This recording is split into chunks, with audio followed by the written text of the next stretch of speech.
Wiebke Tasch. What a wonderful conversation. The publishing industry. What do you know of it? How do you think it's doing? How is AI involved with it? Wiebke wrote her first book. She's never considered being an author back in 2018. It became a bestseller.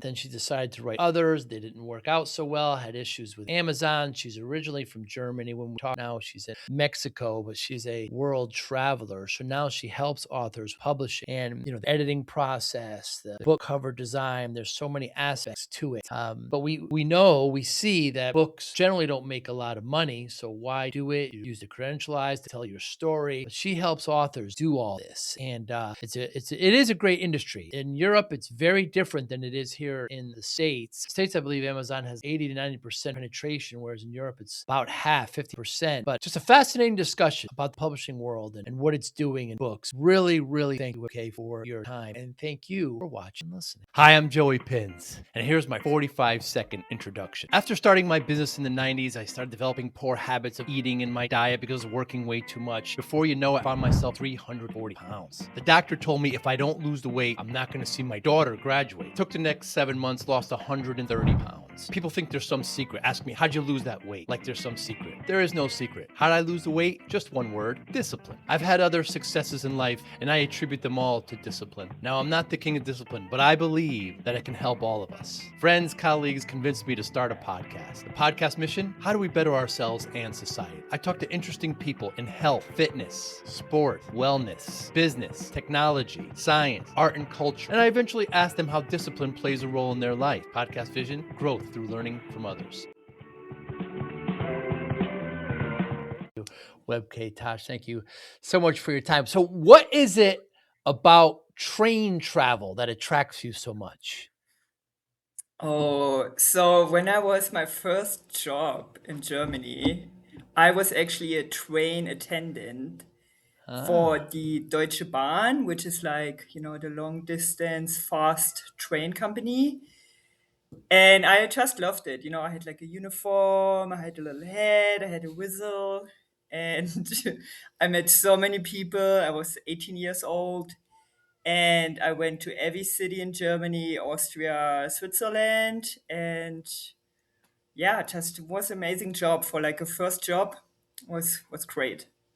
in this fast-paced MSP landscape, how do you stay ahead? Introducing MSPinfluencer.com, your ultimate hub for MSP news, insights, and community connection powered by Dash. More than 75,000 MSPs subscribe to our MSP Influencer Pulse weekly newsletter, staying informed and ahead of industry trends. Tune in to emerging podcasts from Joey Pinz and leading MSP voices, offering essential tips, powerful insights, and success stories. Explore our multi-authored blogs, crafted specifically for MSP leaders, delivering fresh perspectives and actionable strategies. Celebrate excellence with the industry-leading Dash MSP Influencer Awards, recognizing innovation, leadership, and impact in the MSP community. Join thousands of MSP professionals who trust MSPinfluencer.com to grow their business and expand their networks. MSPinfluencer.com, where today's MSP leaders connect, collaborate, and conquer, all powered by the Dash platform, helping MSP vendors work effectively with MSPs and helping MSPs grow. There is So a certain romantic element to trains, isn't there? It's just that you get to sit, the country passes you by, you don't have to do anything else. It is nice, especially in yeah, Europe. I've noticed we don't do it that it doesn't have that same kind of element here in the States, but in Europe it does. it does, but also in the States. So I took a few trains in the States already, like from Chicago to Portland, Oregon, Ah, which I loved because it's 48 yeah. hours, I believe. And it goes like south of the Rocky Mountains, and Ooh. it's beautiful. And you have time, you meet people, usually like for me, super interesting people, like older people, who used to Mm. take the train, or like Amish people, which Ah, I found so fascinating because they speak German and I can understand them. interesting. It's so like That's for right. example, Amish are German. I did forgot. yeah, Yeah. like or they say like Dutch, German Dutch Right. or something, or but I can understand what they're saying. So, for example, I took a train. I think it was like through Utah, Colorado, and there was Beautiful. like a bunch of Amish people, and they just were on the way to a wedding. And so I was sitting in like in a panorama wagon, with like all class, and you sit there. I had my book, and there was like a lot of like Amish girls, and they talked about the wedding, who's single, who's still available, and how they look like, blah blah blah. And it was like Interesting. so innocent, like so normal. It's just this like Mm. bunch of young girls talking about who's single. I found it like very fascinating. It is wonderful, yeah, and ballet as well is another passion. I do. Yeah, I started dancing ballet like a year ago here in Mexico, which is it's like half in Spanish, half in French. Whoa. Yeah, which is interesting. I love it. Yeah, it's good. It's a good training. Many athletes, many boxers take time to do ballet because they just understand how they move their body. There's a Oh, is very it? yeah, there's a very famous Wow. Russian boxer, forgot his name, it just slipped my mind, but his father at age 13 or 14 had him stop boxing and took ballet for almost 2 years, and then he Wow. came back, and so you could just tell as he boxes how he moves his body and his feet, and you could tell there's a strong influence there, and he became a world champion. Sabalenka, one of the brothers, I forget how to pronounce her name, but yeah, it's really important, isn't it? Ballet, it's just a whole discipline of your body, just looking at it very differently. Yeah, and it's so challenging. Like so Mm. I just do it like once a week. And I noticed like I'm sitting better, my posture's better. I feel more Mm. feminine, if this makes Hmm. sense. Really? Um, and it's awesome, like with this bunch of girls, doing all the movements, and it's a nice group of women. And it's like my legs feel so much better. Like I can Wow. do stuff I never could in my life. But it's also just this continued training, like the consistency, because I feel it's a slow process, but it's so worth it. It's like it's amazing for everything. Mm. What's a sweat lodge? Oh, it's so here in Mexico, it's called temazgali. It's a sweat lodge sauna Sauna. kind of thing, Sauna. Yeah.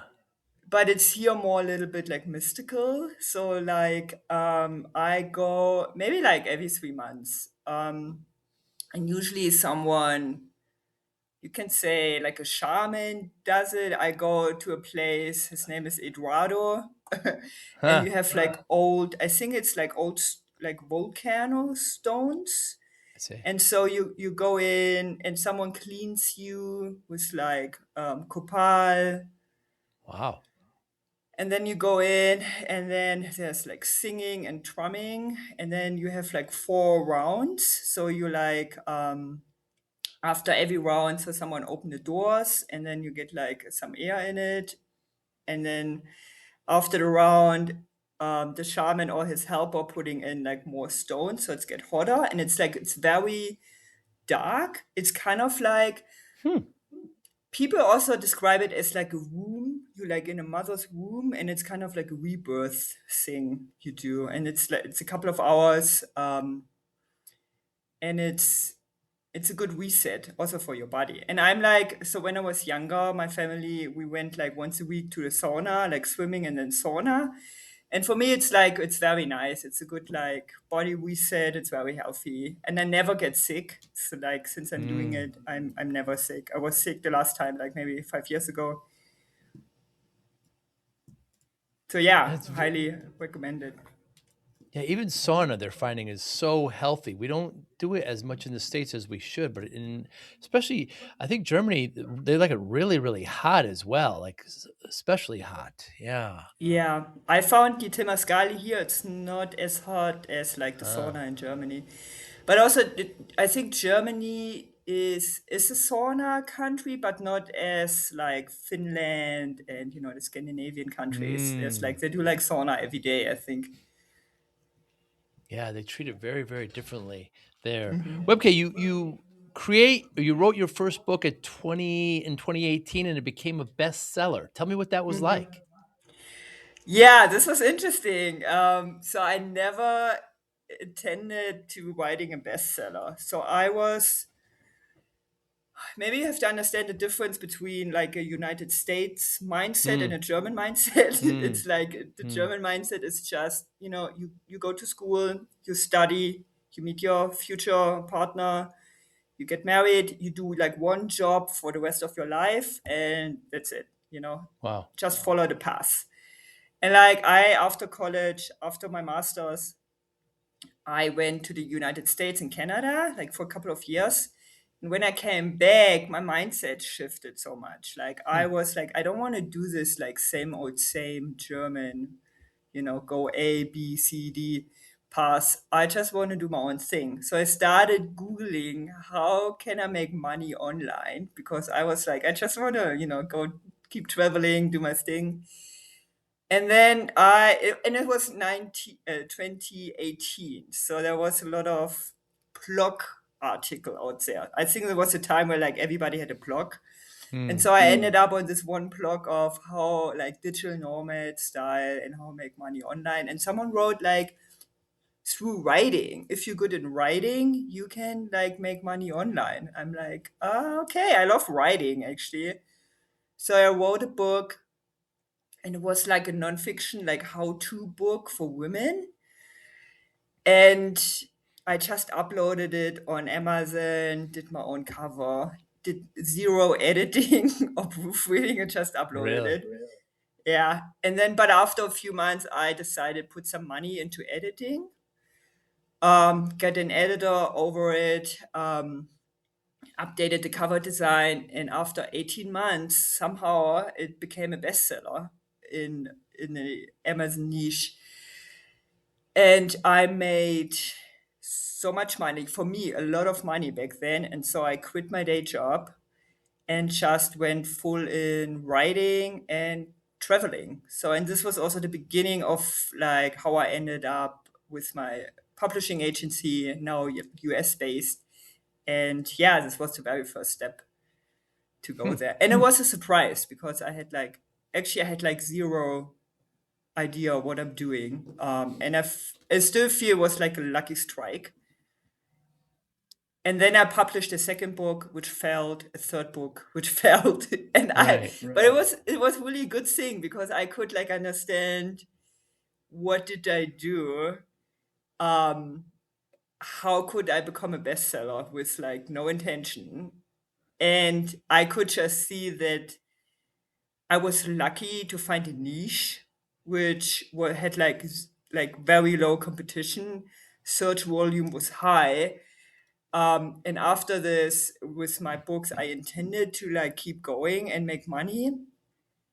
I couldn't keep up with it because I didn't do like a market analysis and the research and the keywords and so on, the SEO. So, but it was like a good journey for me because I really could understand how publishing works. And so when you say your second books failed, your second two, I believe they were fiction, they're fail. Define fail. No sales, or like just like Uh, friends and family, and like, but I think so nothing changed in my writing, obviously. And I like used a similar cover design, but it was just a niche nobody was looking for. So the book title of the second one was like Freedom and the Fear of It. It was also in German. It was during COVID, and it was like very philosophical. Um, yeah, nobody cared. So, to be hmm. honest, like, which is okay. Yeah, yeah. And so how did you make the pivot into writing into actually publishing now and being a publisher? Yeah, so it was during COVID. I in February 2020, I spent a week in Morocco for like I was invited for like a women empowerment week. And so I met so many women, and there were like coaches and therapists, and everybody was, we're working online. And there actually introduced me to a lot of like other women and a group of coaches, and they asked me, oh, how did you do this, like how could you write a book, we also want to write a book. And so I started coaching people how to write a book. how to like format a book, what's important for like uploading, what is like keywords, what's important for the cover design, etc. So I started coaching women and also men's, like people in general, like coaches, how to like write their own books. Mm, And after was it like after a year or so, I got kind of tired of it, like because I mm. had to like say the same thing over and over, and I never intended to be a coach. So I decided, okay, maybe I can like outsource my service. Like instead of me explaining everything, I just like, can hire my prices and ask people, yeah, if you want to do the service, like we can, like I can proofread your stuff. I can do the layout, the cover. And so I started building up a team over the years um, to help me. And yeah, this was like the slow process of doing it. And like today, I feel like today I'm really settled with my team as well. Like I have an amazing team. And in the beginning, I also needed to learn. So like, the cover, like the layout wasn't what I really wanted. And I needed to learn how to hire, how to find good people. And there was like a lot of like trial and errors, and especially like with the upload, we had like so many errors in the beginning, like the format Mm. didn't fit and like the platform didn't allow us to move forward. And yeah, it was like step by step. And I feel like I never intended to do this, what I did today, but this was the whole process of me just try to work online because I want to be independent to building up a company. And there's a big difference between being an author and running a company. You've got to learn a lot more different skills there. Yeah. What was that transition like? So I think I had to because there was something happened with my book on Amazon, which pushed me to make money and like online if I like don't want to have a job. So I published a book, became a bestseller. I published it under a pen name. And so Ah, in my head was okay, I open a second account in Amazon for my books I publish under my name, which I did. And then after, so I make money, quit my job. I started going also like on YouTube interviews and, um, told people about my book and my journey. And then I got an email from Amazon said, you are not allowed to have two accounts under one person. So we deleting all your publications. And whoa. I'm like, whoa, yeah.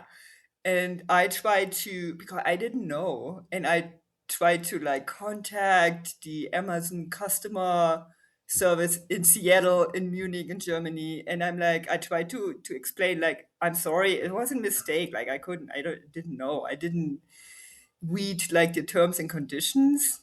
Who does? Like honestly. Mm. And they just like deleted my books. And I had 3 months because Amazon pays out always 3 months later. So I knew I had like 3 months money coming in and had to figure out something. So this is like it pushed. I already started coaching, but it pushed me really to go full in. Like I feel I hadn't, like my choice was either I keep going or I go back having a job and this, 9 to 5 life, which I didn't want to. So it pushed me to think bigger. And I started watching YouTube videos like Alex Hormozy, Lila Hormozy, like how to build a company and stuff. So I started binge watching YouTube videos and yeah, I had to like grow into this. And the interesting thing is I never expected me to really like it. Like I never saw me as like a business owner, but as more as I grown into it, as more as I learned, as more as like I felt settled in my own role. And with the team today I love it. And I can't, and I'm so grateful this happened with Amazon back then, because otherwise I would maybe still writing books and live in maybe, I don't know, on an island in Thailand and just like be alone in my cabin and writing books. So it's a good thing, but it was shocking for sure, and it pushed Right. me to be someone I never intended to be. Why do many books fail?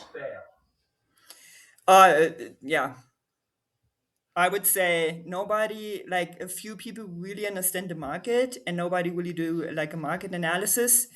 So people publishing a book and hoping, oh, it's gonna get discovered one day, or like I'm just publishing and do the rest later. But you need to understand the market. You need to understand what is selling, what people are searching for, and how to position yourself. And then do like a decent, keyword analysis, SEO, put enough like SEO in like the sales text, have a good cover. Oh my gosh, I saw good books, but the cover design is made so cheaply by like some, assistant does it very quickly in Canva. Or I checked like one book a few years ago. This author wrote a nonfiction book, some like government nonfiction book, but before, like years before, he was like a science fiction also, and so he used his cover was like the same elements as like a non science fiction thriller. And so for people who want to read like this specific topic in like some government intelligence something, and he's there see like a non a science fiction cover, so there's like a genre confusion, so people just like continue clicking, and so it's not selling. But the most important thing is like a market analysis in the beginning, understand the market, the search volume, like what people searching for, and go from there, and not just like guessing or wishing, like really have a good foundation. And another very important point is when you publish a book, you have 5 days, like the day you publish, and then plus 5 days to convince the algorithm that your book generates enough traffic. So later on, the algorithm helps you to basically do free marketing for you. Wow. So, for example, when you publish, having like a decent book launch strategy and like enough like pre-orders and at least 3 months, when everything is ready and before you publish, to push out your book, like talk in your newsletter about your book, talk in your content about your book, make people exciting about your book launch. And then on the day of your actual book launch, you have so much traffic which continues over the first 5 days. So the algorithm noticed, oh my God, this book brings traffic in. Like people like this book, like people want to read this book. And so like the platforms like Amazon, Barnes and Noble, etc., gonna suggest your books to other reader in your niche if you manage to bring a lot of traffic in the first 5 days. And a lot of Hmm. people don't know this, and they just publish and then they're hoping for the best. And this is like it's the main point why books don't sell. Hmm. And if somebody's trying to self-publish on Amazon, what do you recommend? Do first understand the market, like I said, do like a market analysis. We actually offer this, like if people like overwhelmed, like how to do it, we offer this as well. um, and also understand your target group. I mean, if you just do it as a hobby, just go for it and see what happens. But if you do it like as a business asset for your business as a coach, therapist, podcast host, people who like writing nonfiction and using the book as like, a client conversion asset, should really invest in understand the market, understand their target group, not only writing just for them, it's like writing for their target group and help other people transform their life through their story. And once this is clear, everything falls into place. Like when you know the audience target group, you know which kind of cover design is important. You know which kind of like book layout is important. You know where your people buying books. Like Amazon is a big player in the United States, but if you publish in Europe, and also like the English market in Europe is also very big, then you have to understand Amazon is not such a big player, so you Hmm. need to like publish somewhere else as well, like Waterstone in the UK, Thalia in Germany, etc. So you need to understand where your readers are, where your target group, and then everything falls into place from there. Yeah, we get very used in the States here of Amazon kind of being leading all of this, but it's not the case there in Europe. It's like 50%. Hmm. And I think like Amazon is in the US is like 80 to 90. It's like, yeah, the biggest player and so important. Yeah, people don't remember Amazon started with just with books, and then they eventually branched out to everything. It seems like a long, long time ago. Where do audiobooks play in all this, Webke? So audiobooks, big players also Audible. So far only accessible for like US citizen, like through Audible. And Audible is kind of like Amazon, so you want to be on Audible. Um, An audiobook is a very good extra. It's not super necessary, but it's a nice, like, if you're serious with your book, then yeah, do like an audiobook as well. Also, I wouldn't suggest using AI necessary. It's like Hmm. you can do it, but it's still, you hear it. And people, especially in book publishing, people want to have an authentic voice. Hmm. Also in your writing, in like what you hear, and don't have like sometimes those weird little pause and like just a robotic voice. You can hear it. So yeah, in Europe it's a bit different as well. There are like so many more little kind of like Spotify is actually from Sweden, little kind of distributor for audiobooks. So you want to like actually publish through like a distributor, and your audiobook is available in a lot of different platforms. But in US, like Audible is like the big player to go for. Yeah, a lot of Audible here in the States. So you mentioned AI. Is that helping or hurting the publishing industry? Both. I would say both. It's an amazing development, and I think the next 5 years, the publishing industry is going to be so different what we know from today. For example, I see more like interactive books.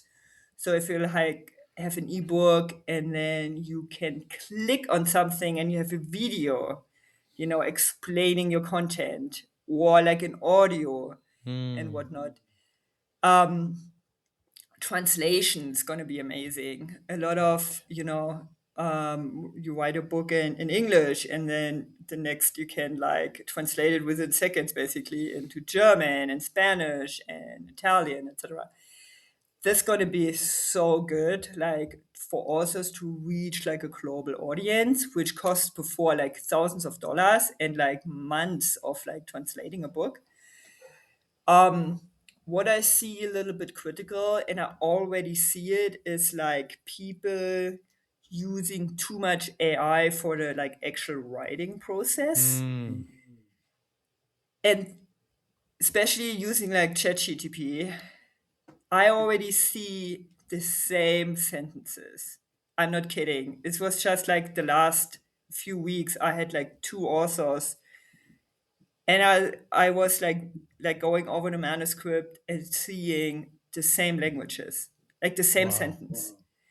And this is the issue with like ChatGPT and AI, because it's the average of the average, and it's using the same wording and sentences. So, and like people gonna get tired of it very quickly. Like if you buy a book and then you see, oh, it's not the system, it's no, it's not you, it's not your fault, it's the system, and you think, I have read this like on 10,000 social media posts and like all over LinkedIn and Instagram and whatnot. And now I'm reading the same sentences in a book. I think people getting so tired of it, and you as an author putting like energy and money into it and losing sales because you just want to take a shortcut and using ChatGPT, it's going to be devastating. So for writing, I always say take your time, don't rush through it just because you want to have your book out there. And especially if you like invest money into it and like in a good cover and layout design, invest time in it and write your book yourself.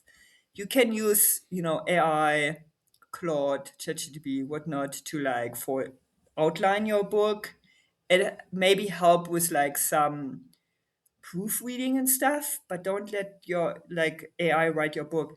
And another thing I see with AI is AI, like how AI writes like book chapter, it's kind of like social media posts. It's Hmm. short. It's horrible for the layout because you have just those short sentences. And it's very hard to make like a good book layout if you just have like one short sentence after another short sentence. And a good book content lives from like long sentence, short sentence, some questions, some variety of the length. And most importantly, a good book lives from stories, Hmm. personal stories, because people want to read personal stories. They don't want to just read concepts. You can also just ask ChatGPT for some concepts. A good book lives from like personal stories. People want to learn. People want to see what you experience so they can learn from it and then, transform their own life. So this is super important. And no AI can like fake your personal life. What if discipline wasn't about punishment, but about unlocking your best self? I spent 2.5 years writing Discipline for Greatness because discipline changed my life. And I know it can change yours too. This isn't theory.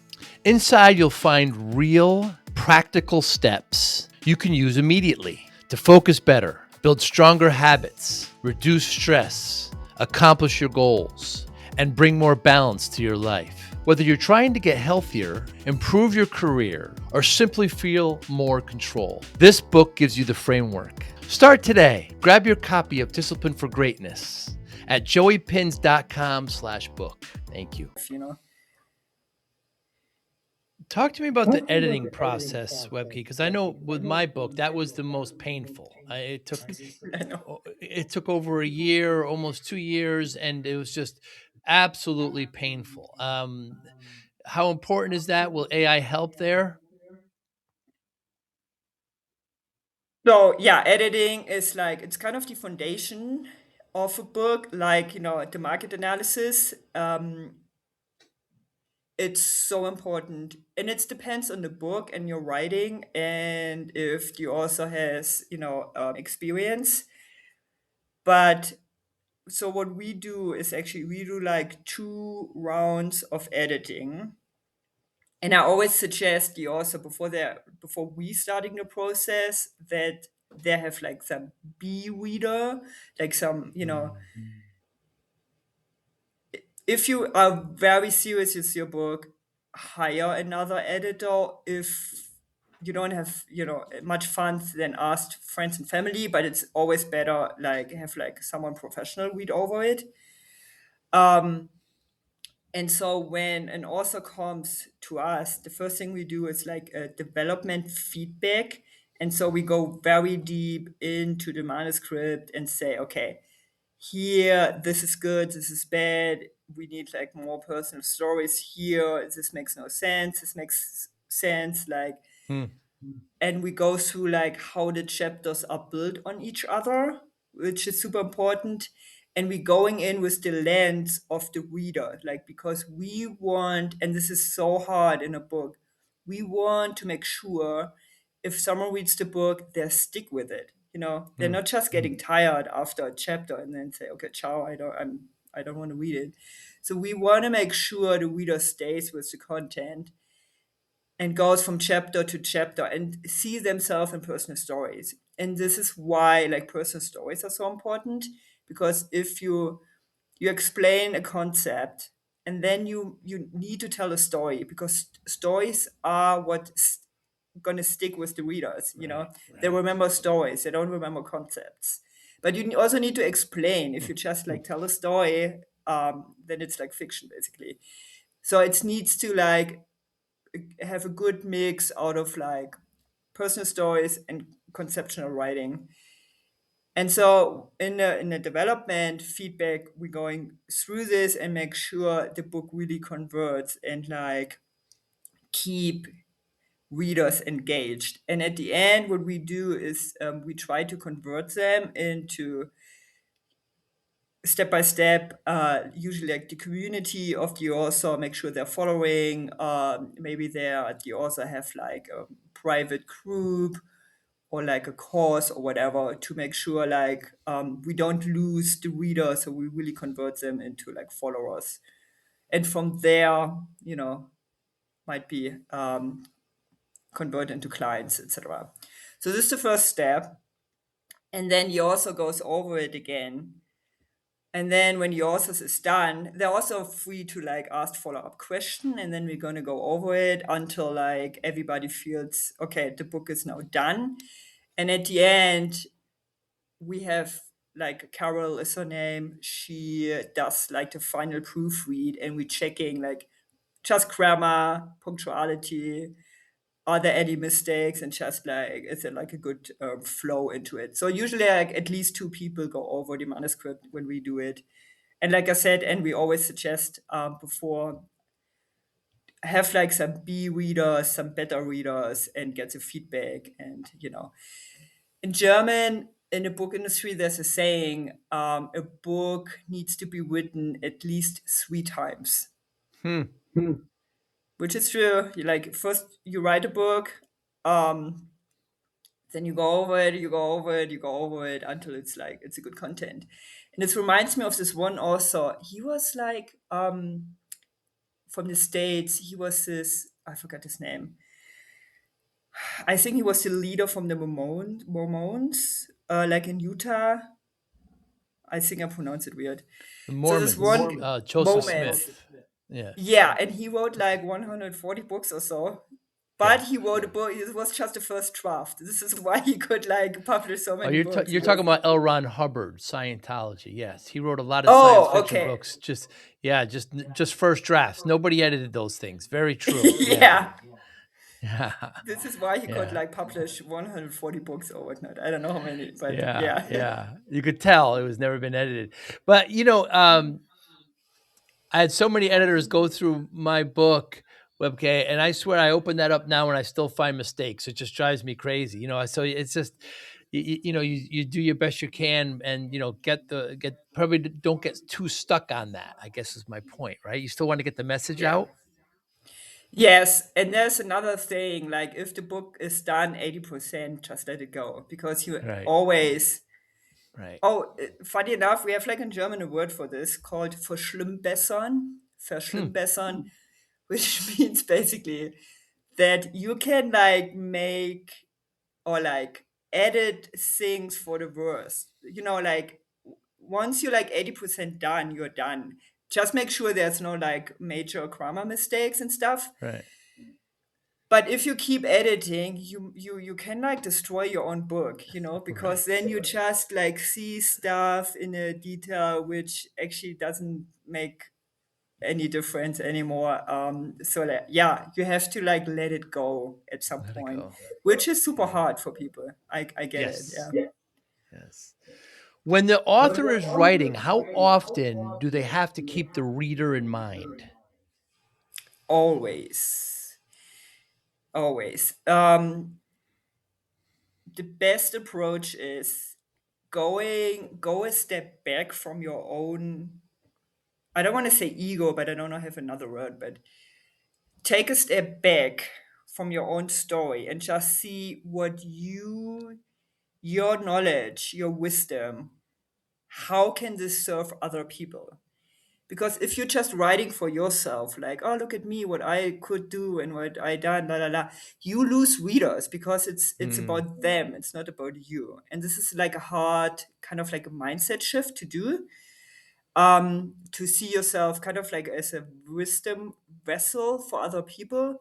But it's so important because at the end, people buy your book because they want to learn something or they're stuck somewhere in their life and you have the answer.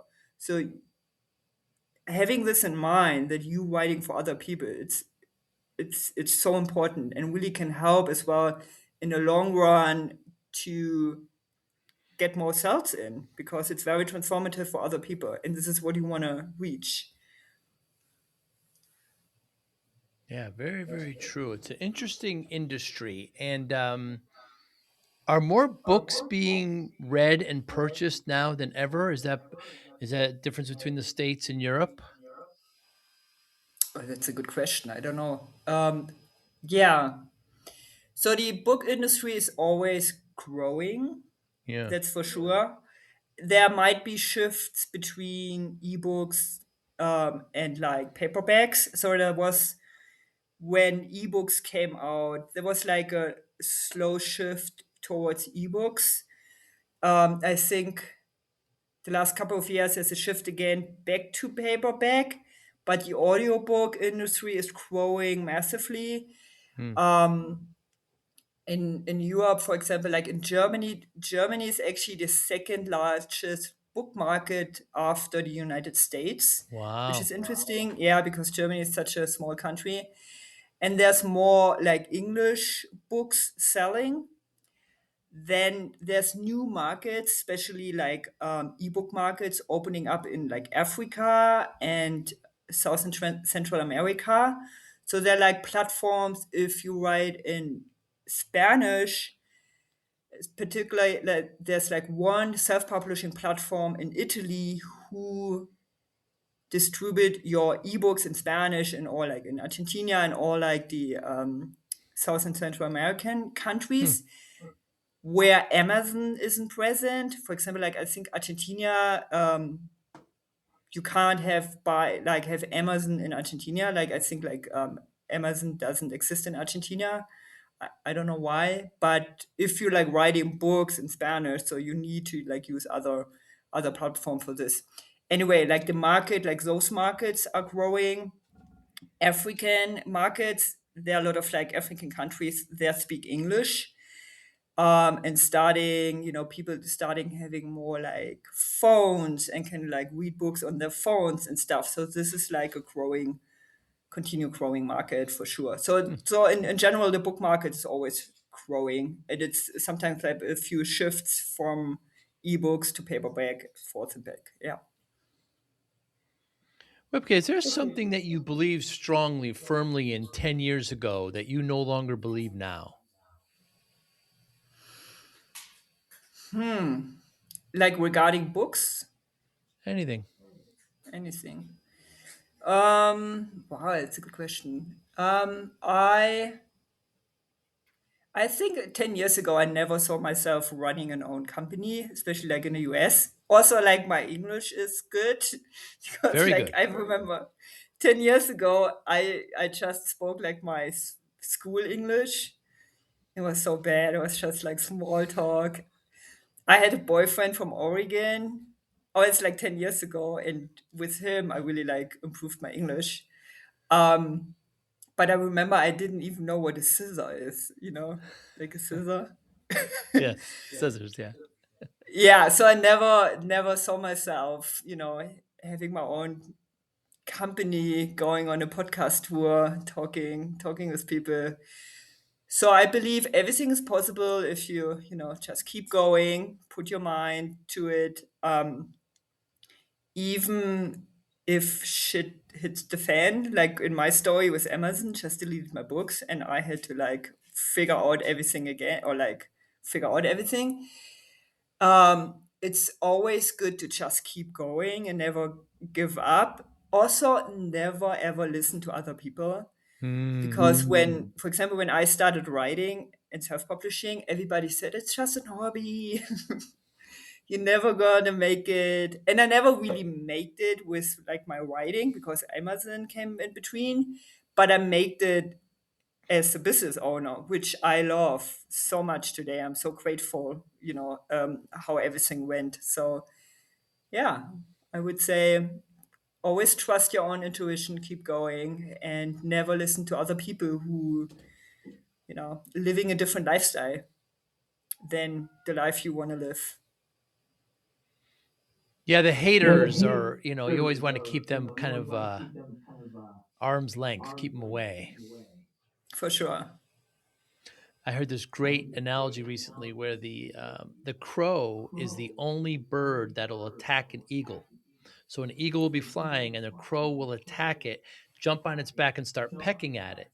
Now the eagle will not try to rock it off, move and try to shake it off. The eagle will just keep increasing altitude because it knows when it gets to a certain altitude, the crow can't handle it and it'll just fall off. So when the world is Wow. at you and it's pecking at you, just continue to rise. I love this. Yeah, it's so true. Just keep going and then they're all falling off. That's right. Is there a question you wish more people asked you? um,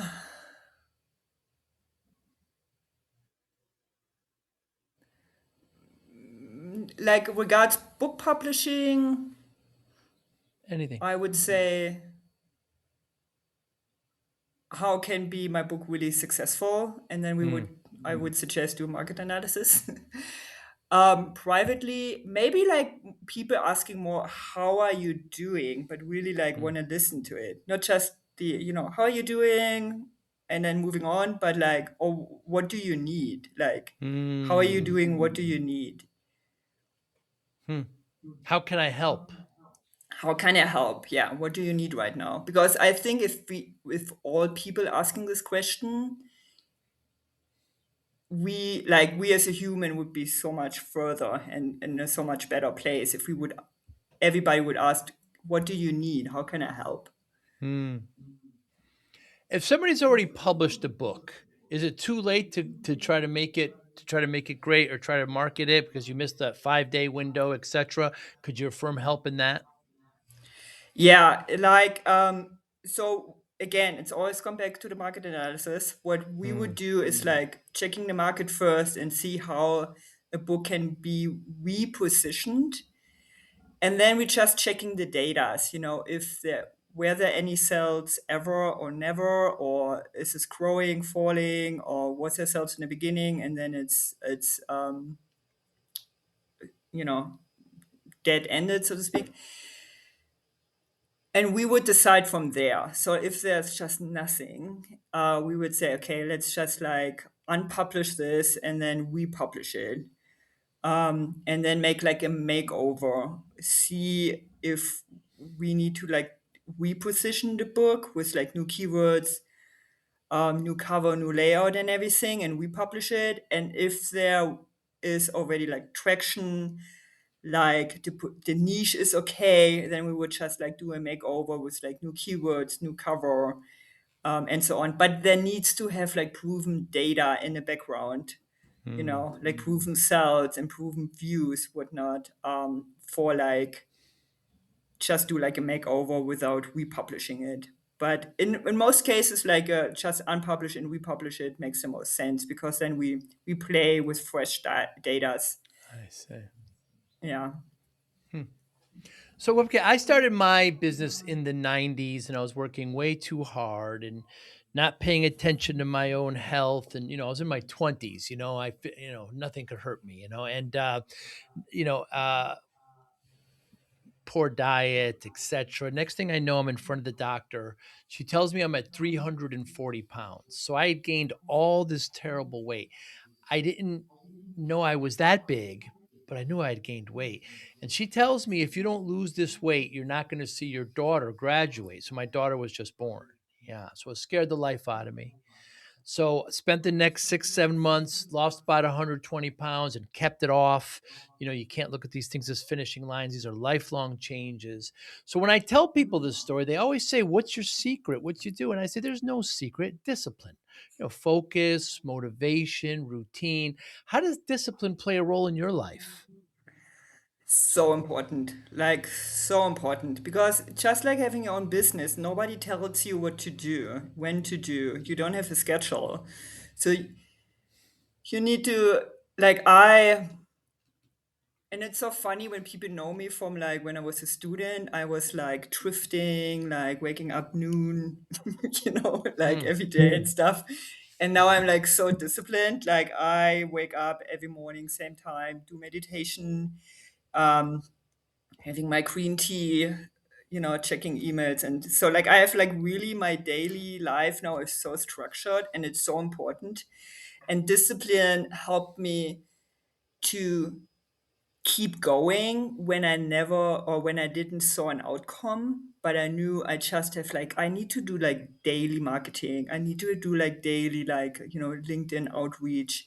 I need to like daily improve like my speech, for example. Like I do like speech training, 5 minutes every morning, Wow. for my English pronunciation. I do like every evening yoga. I go to ballet, I go swimming, to keep me healthy, and I need to have those system in place. And it's so important to yeah, to just keep going and structure my Hmm. own day, because nobody tells me what to do, which I love.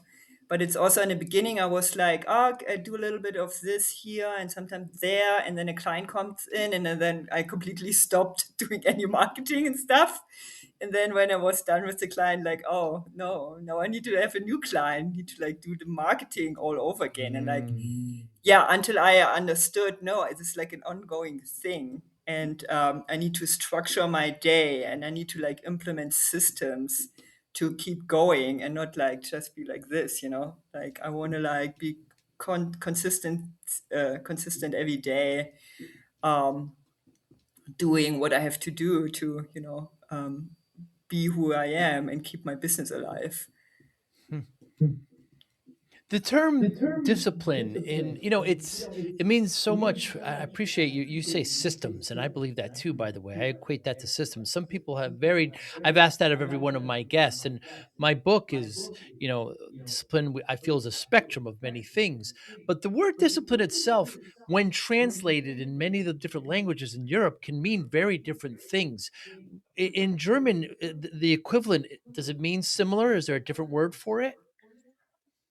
So when I think of the German discipline, it's more what pops in my head is like this 1900 old parenting style with Mm. discipline, like Mm. don't talk when you eat, and Mm. like be very rigid. So this is like the German discipline I have in my head. And like discipline is Mm. also like a little bit has like a dark connotation with like the Yeah. Nazi time, like just Yes. being Yeah. like other people are disciplined, and like the or like the teacher comes and like hits you because like Right. discipline you. Ruler. Yeah. So this is like the old like German significant I have in my head. But like for me, discipline means just follow my own schedule and like the Mm. own like system I build up and just stick with it. And I know like I heard a podcast the other day, and there was like the discipline meant more doing stuff you don't like, That's right. but keep doing it Right. because you need the outcome. And yeah, I can see this. This is also true. Yeah. Very true. Yeah. What motivates you? Um, to live a life on my own terms. Mm. To be the boss of my time, to nobody tells me what to do, um, and create the life I really want. I love living like some months in Europe. At the moment I'm in Mexico, and just like do my own decisions, and nobody tells me what to do. Of course, I need to like also, I can't like just do what I want. I also, I can't just talk with my clients like it's a, you know what I mean. Like, it's Mm. also there's some manners and stuff, and Of some course. like things you have to do. But in like the last 8 years since I'm building up my business, there were like moments when I thought I can't do this anymore. Like I don't know how to like keep going. And when I think of like, okay, just picture myself when I'm like 45, I'm like 39 right now, and I have this life where, my sister, for example, my sister gets a baby and I can just be with her for 3 months. I don't have to like ask the boss if I can like work remotely Mm. or so.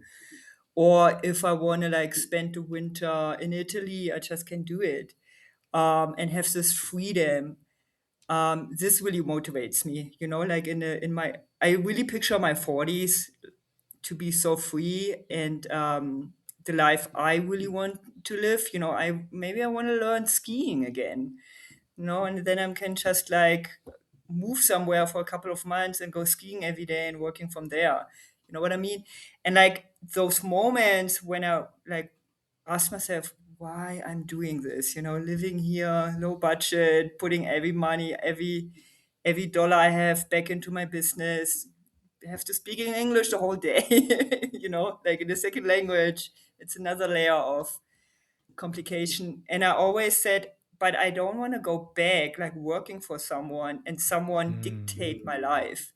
Even if I work remotely and have the freedom, but I'm always working on other people's schedule and not on mine. Plus, I freaking love what I'm doing. Like working with books is amazing. Like I love the book layout. I'm really like a book layout nerd. Like every time I open a book and I like scan the layout, like, okay, it's good, it's bad.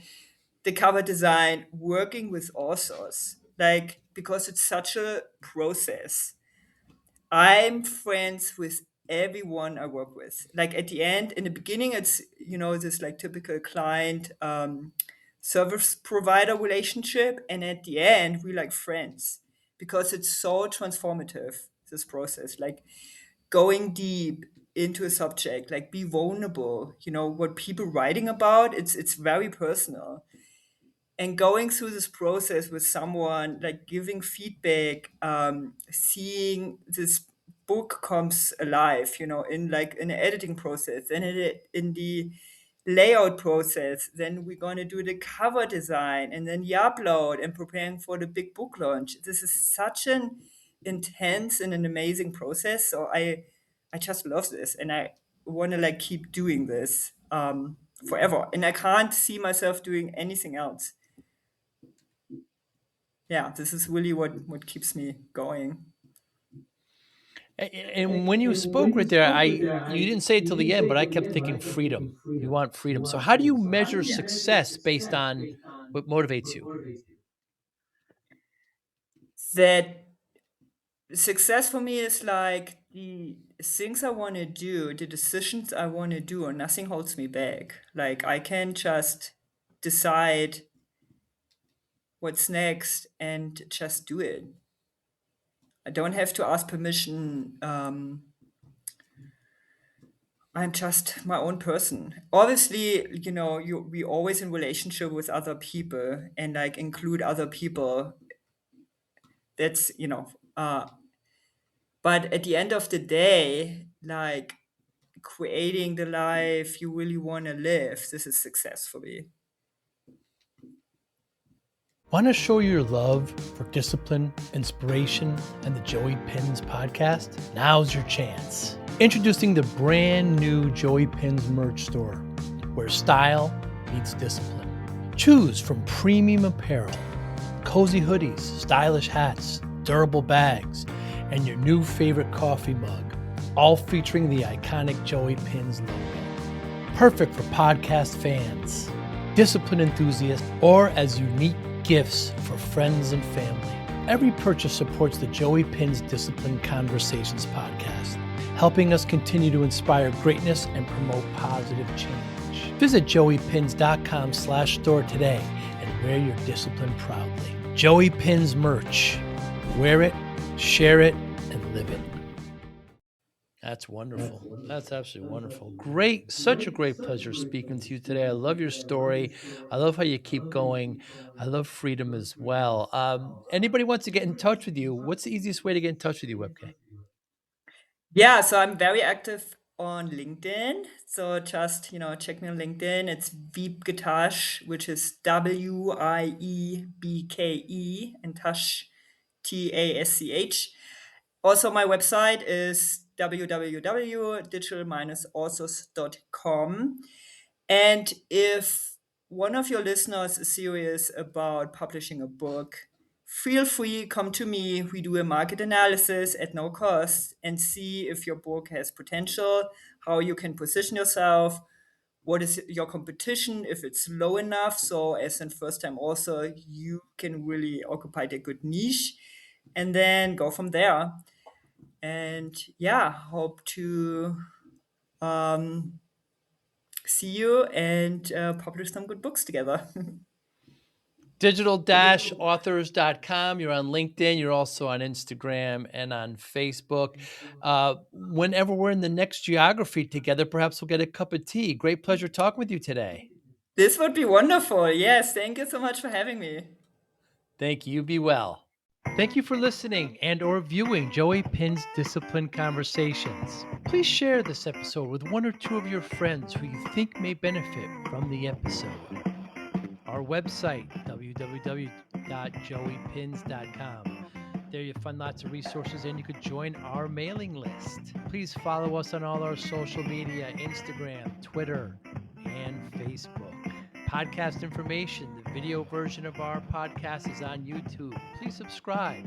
Audio is on all major podcasting platforms. Please follow them. And if you like it, please consider giving 5-star rating. Would really appreciate that. Thank you again for listening or watching Joey Pinz Discipline Conversations.